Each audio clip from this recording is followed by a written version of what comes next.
नमस्कार, मी प्रतीक्षा. न्यूज मराठी 24/7 मध्ये आपलं सगळ्यांचं स्वागत आहे. तर एक नजर टाकूया आजच्या महत्त्वाच्या घडामोडींवर. कराड शहरातील एक धक्कादायक घटना समोर आली आहे. प्रियकराने प्रेयसीला इमारतीवरून ढकलून दिल्याची धक्कादायक घटना समोर आली आहे. आरुषी सिंग असे त्या प्रेयसीचं नाव असून तिचा जागीच मृत्यू झालाय. हरियाणा येथील सेनापती येथील ध्रुव चिक्कार असे या आरोपी प्रियकराचे नाव आहे. हे प्रियकर आणि प्रेयसी कराड येथील कृष्णा मेडिकल कॉलेजमध्ये पहिल्या वर्षात शिक्षण घेत होते. प्रेयसी आरुषी आणि ध्रुव असे दोघे दिल्लीत एकत्र शिक्षण घेत होते. तेव्हापासून या दोघांचे एकमेकांवर प्रेम होते. त्यानंतर त्यांनी एकत्रच कराडातील कृष्णा मेडिकल कॉलेजमध्ये प्रवेश घेतला. ध्रुव हा कृष्णा मेडिकल कॉलेजच्या जवळ असलेल्या सन सिटी बिल्डिंग मध्ये राहत होता. काल ध्रुवने आरुषीला आपल्या फ्लॅटवर बोलावून घेतलं होतं. तुझे दुसऱ्या मुलासोबत प्रेमसंबंध आहेत असे म्हणत प्रियकर ध्रुव आणि आरुषीची त्यांच्या जोरात वादावाद झाली. त्यानंतर प्रियकर ध्रुवने आरुषीला दुसऱ्या मजल्यावरून ढकलून दिलं. यात तिचा जागीच मृत्यू झाला. यावेळी झालेल्या झटापटीत ध्रुव ही जखमी झालाय. त्याचा पाय मोडला असून त्याच्यावर रुग्णालयात उपचार सुरू आहेत. रात्री उशिरा या आरुषीची आई कराडमध्ये दाखल झाल्यानंतर मध्यरात्री 103(1) प्रमाणे ध्रुववर गुन्हा दाखल करण्यात आलाय. आरोपी ध्रुव याच्यावर रुग्णालयात उपचार सुरू असल्यामुळे त्याला अद्याप अटक करण्यात आलेली नाही. नमस्कार. 30 तारखेला कराडमध्ये एक घटना घडलेली आहे. याच्यामध्ये एक मुलगा आणि मुलगी ज्यांची आधी 2-3 वर्षापासून एकमेकांची ओळख होती, एकमेकांचे चांगले संबंध होते. असे हे दोघं मुलगा आणि मुलगी हे परराज्यातले आहे. ते आपल्याकडे शिक्षणासाठी आलेले होते. शिक्षण घेत असताना यांच्या दोघांमध्ये संबंधांमध्ये काही वाद निर्माण झाले. हा जो मुलगा आहे ते जे वाद आहे त्या वादांचा राग त्याच्या मनात होता आणि ह्याच्यावरून त्यांच्यामध्ये भांडणं सुरू झाली. त्या भांडणं सुरू असताना यांच्यामध्ये वाद एवढा चिघळला की शेवटी त्या मुलांनी त्या मुलीला जिथे ते राहत होते त्या ठिकाणीवरून त्यांनी त्याला ढकलून दिला आणि ती पडल्यामुळे नंतर तिचा उपचार घेत असताना तिची मृत्यू झालेला आहे. याच्यामध्ये आम्ही 168/24 या CR खाली आम्ही 302 प्रमाणे जुना जो आहे त्याच्याप्रमाणे आणि नवीन 103 BNS प्रमाणे आम्ही गुन्हा दाखल केलेला आहे. याच्यामध्ये त्या मुलीवर जे सगळे जे इन्व्हेस्टिगेशनचे जे काम आहे ते आता सध्या आमचे सुरू आहे. त्याचबरोबर घटनास्थळी सगळ्या गोष्टींचा सध्या आम्ही पुरावा गोळा करतो आहे. तो जो आरोपी आहे तो आरोपी सध्या आमच्या ताब्यात आहे. त्याला किरकोळ जखमा आहे. त्यांच्या अनुषंगाने त्यात सध्या आम्ही उपचार करून घेतो आहे आणि आरोपीला लवकरात लवकर न्यायालयाच्या समोर हजर करण्यासाठी आम्ही प्रयत्न करतो आहे, जेणेकरून ह्या गुन्ह्यामध्ये आणखीन आम्हाला तपास गोळा करता येईल आणि एक भक्कमशी केस आम्हाला न्यायालयाच्या समोर हजर करता येईल. हे कोणत्या म्हणजे कोणत्या कॉलेजमध्ये? सगळे डिटेल्स आता याक्षणी सांगणं इन्व्हेस्टिगेशनसाठी कदाचित बरोबर होणार नाही, परंतु आम्ही सगळ्या प्रकारच्या अँगल आणि सगळ्या गोष्टींचा सध्या आम्ही तपास करतो. सर, गणमास्टर निलेश तुंतुणे यांचा 26वा स्मृतिदिन अलिबाग येथे साजरा करण्यात आला. शहीद गणमास्टर निलेश तुंतुणे यांचा 26वा स्मृतिदिन गुरुवारी म्हणजेच 2 ऑगस्ट रोजी अलिबाग तालुक्यातील सहाणगोठी या ठिकाणी आगळ्या वेगळ्या उपक्रमांतून साजरा करण्यात आला. रायगड पोलीस दलाकडून बंदुकीच्या 4 फेऱ्या झाडत निलेश तुंतुणे यांना सहस्त्र मानवंदना देण्यात आली.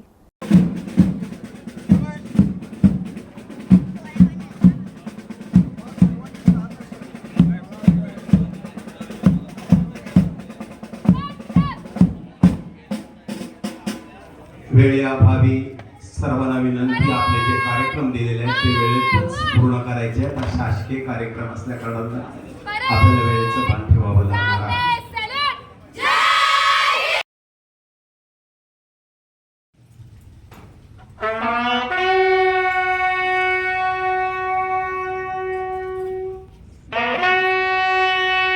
आणि ग्रामपंचायत सहाण यांच्या विद्यमाने आणि प्रमुख मान्यवर म्हणजे 1998ला निलेशला वीरमरण आलं होतं आणि आता 2024 मध्ये जवळ 26 वर्षानंतरही निलेशचं जे कार्य आहे ते एवढ्या मोठ्या प्रमाणामध्ये आपण सर्व साजरं करत आहोत.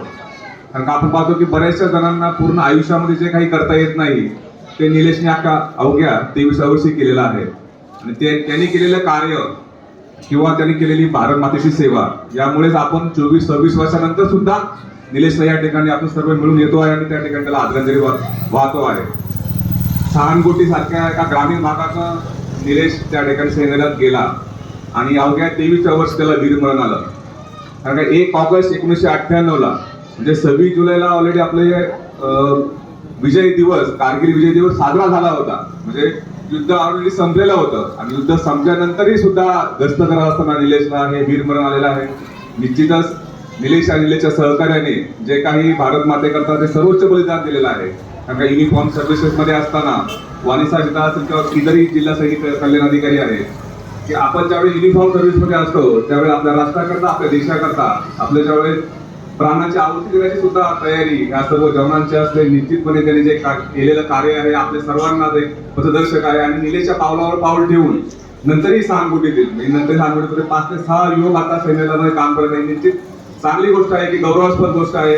एक आपला इथला वीर पुत्र जरी आपल्या गावाने गमावला असेल तरी पण आपले 5 ते 7 वीर पुत्र सुद्धा आपण देश करता आता आपल्या बॉर्डरवरती काम करत आहेत. निश्चित अतिशय उत्कृष्ट असं आणि इतक्या वर्षानंतर मी ट्रस्टचं सुद्धा या ठिकाणी जरा अभिनंदन करतो की नाईकांनी सांगितलं की माझा हा पहिला वर्ष आहे की त्या ठिकाणी मी या ठिकाणी येत आहे. पण इतर वेळीही जात असताना या ठिकाणी 2 ते 3 वेळा थांबून त्या ठिकाणी याचं दर्शन घेतलेलं आहे आणि अतिशय म्हणजे ज्या इतरही ठिकाणी वीरपुत्रांना मरण आला असेल पण ज्या प्रकारे या ट्रस्टच्या माध्यमातून हे 24-26 वर्षानंतर सुद्धा जे त्याचं आदरांजली वाहण्याचं किंवा याचं काम जे सुरू आहे ट्रस्टच्या मार्फत अतिशय योग्य असं आणि बाकी सगळ्यांना प्रेरणादायी ठरणारं असं काम आहे आणि त्यामुळेच नवयुवक असतील किंवा इतरही तरुणांना त्यापासून नक्कीच स्फूर्ती आणि प्रेरणा मिळेल आणि देश सेवेकरता किंवा कोणत्याही सेवेकरता आपण सदैव तत्पर असू अशा प्रकारची भावना आपल्या सर्व युवकांमध्ये तयार होईल अशी मला निश्चित खात्री वाटते.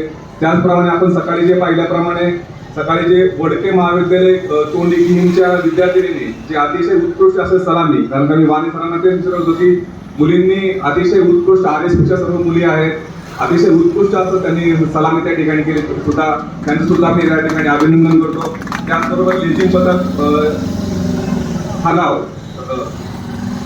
रायगड जिल्हा परिषद शाळा खानाव लेझिम पथकाचं अतिशय उत्कृष्ट असं सादरीकरण त्यांच्या सर्व टीमनी केलेलं आहे.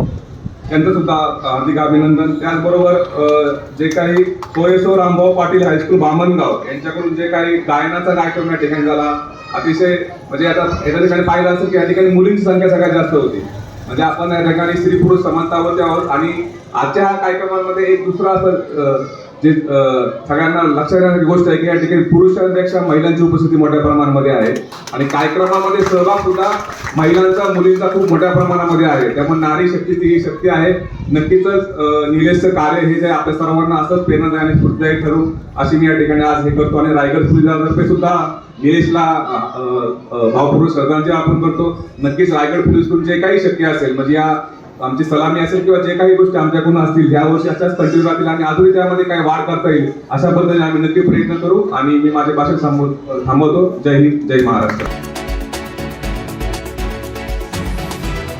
मनसे नेते अमित ठाकरे यांनी मालोकार कुटुंबियांची सांत्वनपर भेट घेतली आहे. अकोला जिल्ह्यातील निंबी मालोकार येथे जाऊन अमित ठाकरे यांनी आज मृत पावलेल्या जय मालोकार या मनसे कार्यकर्त्याच्या कुटुंबियांची सांत्वनपर भेट घेतली. यावेळी मी मालोकार कुटुंबांचा पाठीशी आहे हे सांगायला आलो होतो अशी प्रतिक्रिया मनसे नेते अमित ठाकरे यांनी दिली आहे.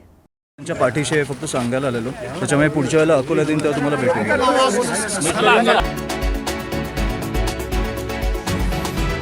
महिलांवरील वाढत्या अत्याचारांसंदर्भात रिपब्लिकन पार्टी ऑफ इंडियाच्या कार्यकर्त्यांनी रायगड जिल्हाधिकाऱ्यांना निवेदन दिले. महिलांवरील अत्याचार आणि हत्याकांड प्रकरण दिवसेंदिवस वाढतच चाललंय. उरणमधील यशस्वी शिंदे हत्याकांड संपूर्ण महाराष्ट्राला हादरवून सोडणार असून यामधील मुख्य आरोपी दाऊद शेख याला देहदंड देऊन कठोरात कठोर कडक शिक्षा द्या या आशयाचे निवेदन आज रिपब्लिकन पार्टी ऑफ इंडियाकडून देण्यात आले. रिपब्लिकन पार्टी ऑफ इंडियाचे पदाधिकारी अलिबाग तालुकाध्यक्ष सुनील सोपने, जयप्रकाश पवार यांच्या नेतृत्वात असंख्य कार्यकर्ते यांनी रायगड जिल्हाधिकारी यांना निवेदन देऊन अशा घटनांचा तीव्र शब्दात निषेध दर्शवला आहे. या प्रकारात सरकारने गंभीरतेने दखल घेऊन या हत्येचा योग्य तपास करावा आणि आरोपींवर कठोर कारवाई करावी अशी मागणी सुद्धा यावेळी कार्यकर्त्यांनी केली आहे. मी RPI अध्यक्ष महिला आघाडी अलिबाग तालुका अध्यक्ष अंजली अशोक गायकवाड. आज आम्ही इथे कलेक्टर ऑफिसला निवेदन घेऊन आलेलो आहे. त्यामुळे आत्ता सगळ्यांचं बोलून झालेलं आहे, पण आमची एवढी एकच इच्छा आहे, महिलांना खूपच आता अवघड झालेलं आहे घराच्या बाहेर पडणं आणि आमची एकच इच्छा आहे की असे 7 दिवसाची कोठडी वगैरे त्या आरोपीला देण्यापेक्षा त्याला भर चौकामध्ये अगदी फाशीची शिक्षा ठोठावली पाहिजे का ह्याने काय. आता आज आपण जिल्हाधिकारी कार्यालयामध्ये निवेदन दिलंय, नेमकी काय मागणी आहे, काय सांगाल, काय नाव आपलं? मी जयप्रकाश पवार, रिपब्लिकन पार्टी ऑफ इंडिया कोकण प्रदेश सहसचिव. आज आम्ही जे जिल्हाधिकाऱ्यांना निवेदन दिलेलं आहे त्या निवेदनामागचा हेतू असा आहे की ह्या भारतामध्ये, या मातृभूमीमध्ये पैगंबर साहेब आणि भगवान गौतम बुद्ध यांनी दिलेला शांतीचा जो संदेश आहे, त्या मातृभूमीमध्ये आज अमानुष हत्याकांड भरपूर प्रमाणात घडत आहेत.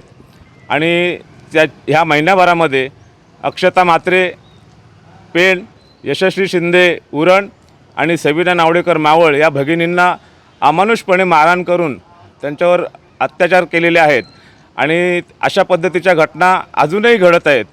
त्या घडू नयेत या हिशोबाने रिपब्लिकन पार्टी ऑफ इंडिया कोकण प्रदेश, त्याचप्रमाणे अलिबाग तालुका आणि अलिबाग तालुक्यातील सर्व मुस्लिम समाज बांधव आम्ही एकत्ररित्या इथं येऊन या झालेल्या घटनांच्या विरोधात निषेध म्हणून आम्ही कलेक्टर साहेबांना निवेदन देऊन ह्या कृत्यांना आळा बसावा अशा पद्धतीचं निवेदन आम्ही दिलेलं आहे. आणि या नराधमांना फाशीची शिक्षा व्हावी, कठोरात कठोर फाशीची शिक्षा व्हावी अशी आमची मागणी आहे. सर, काय सांगाल, आज जिल्हाधिकारी कार्यालयामध्ये आपण निवेदन दिलेलं आहे, काय नेमकी आपली भूमिका आहे, काय मागणी आहे? आज मी मुस्लिम समाजाच्या तर्फे नसीम बुकबाइंडर आज जिल्हाधिकारी कार्यालयात हजर आहोत. माझ्याबरोबर माझे सहकारी सगळे मित्र इथे आहेत. वंचित आघाडीचे रिपब्लिकन पक्षाचे सगळे लोक इथे जमलेत, मुस्लिम समाजाची लोकं आहेत. आज महाराष्ट्राच्या या छत्रपती शिवाजी महाराजांच्या या रायगडात आणि महाराष्ट्रात या अशी जी कृत्य होत आहेत त्याच्याबद्दल निषेध करण्यासाठी आम्ही जिल्हाधिकारी कार्यालयात जमा झालो आहे. आणि अशा या आरोपींना जास्तीत जास्त सक्तीची शिक्षा व्हावी हीच आमची सगळ्यांकडून अपेक्षा आहे. आणि सरकार याच्यावर कठोर कारवाई करेल याची आम्हाला सरकारकडून अपेक्षा आहे. हेच आमचं ध्येय घेऊन आम्ही इथे आज जमलो आहोत.